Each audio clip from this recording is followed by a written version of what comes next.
Laut dalam merupakan bagian habitat terbesar di bumi, menempati hingga 95% dari ruang kehidupan di planet, tapi juga merupakan lingkungan paling jarang dijelajahi. Sangat sedikit yang diketahui tentang laut dalam dan kehidupan di dalamnya karena kedalaman air laut membuat para ahli kesulitan.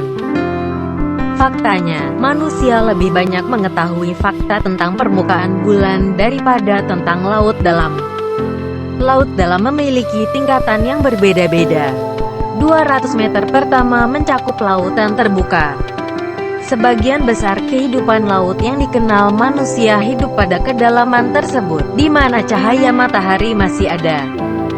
Di bawah 200 meter, hanya tersisa sedikit cahaya. Itu adalah twilight zone.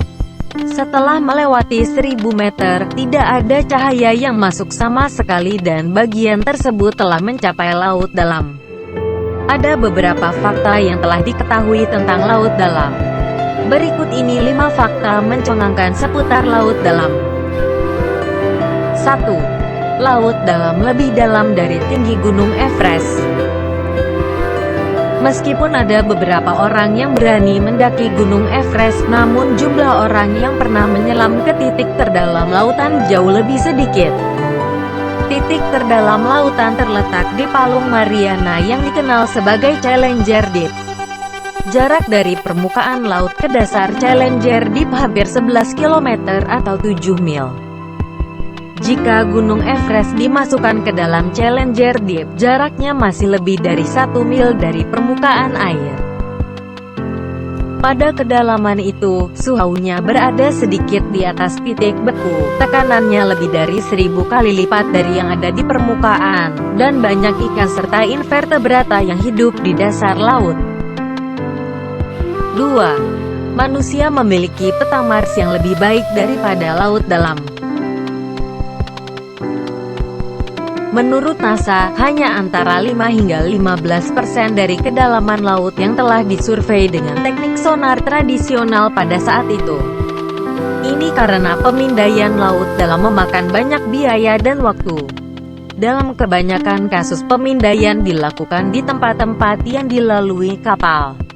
Rute pengiriman kapal yang populer telah tercakup dalam survei, tetapi tidak ada penambahan. Para ahli berharap dapat mensurvei bagian terdalam lautan lebih cepat dengan biaya yang lebih murah di masa depan dengan bantuan drone bawah air. 3. Banyak organisme laut dalam dapat menghasilkan cahaya sendiri. Di lautan yang gelap, banyak organisme menghasilkan cahaya sendiri yang disebut bioluminescence untuk bertahan hidup. Beberapa ikan memiliki juntai yang menyala di depan mulutnya untuk menarik mangsa. Sementara cumi-cumi laut dalam cenderung menembakkan cairan berbahaya, alih-alih tinta, untuk mengelabui predator. Cacing dan krustasea kecil juga menggunakan bioluminescence untuk menarik pasangan. Di laut dalam, bioluminescence sangat umum dan karena laut dalam sangat luas, bioluminescence mungkin merupakan bentuk komunikasi sesama hewan yang tinggal di laut dalam. 4. Ikan laut dalam terbesar adalah Greenland Shark. Ikan terbesar yang pernah hidup di laut dalam adalah Greenland Shark dan sering salah diidentifikasi sebagai Great White Shark karena ukurannya yang besar. Ikan ini mampu tumbuh dengan panjang mencapai hingga 7,2 meter dan berat mencapai 1.400 kg. Greenland Shark memiliki nafsu makan yang tinggi dan hampir memakan apa saja.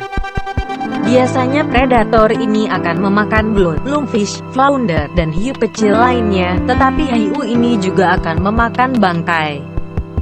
Greenland Shark juga diketahui memakan hewan darat. Beruang kutub, rusa kutub, tulang kuda, dan kulit rusa pernah ditemukan di dalam perutnya. Hiu ini jarang terlihat di alam liar.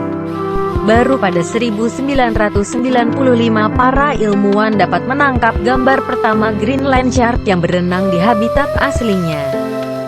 Kemudian pada 2003, para ahli berhasil merekam video seekor Greenland Shark sedang berenang.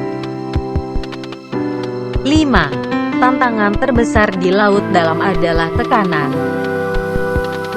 Salah satu masalah terbesar yang dihadapi oleh penjelajah atau penyelam bawah laut adalah tekanan.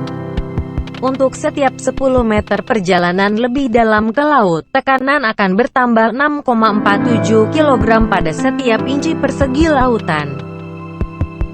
Untuk dapat turun ke kedalaman laut yang lebih dalam, ilmuwan dan penjelajah harus menggunakan peralatan dirancang khusus.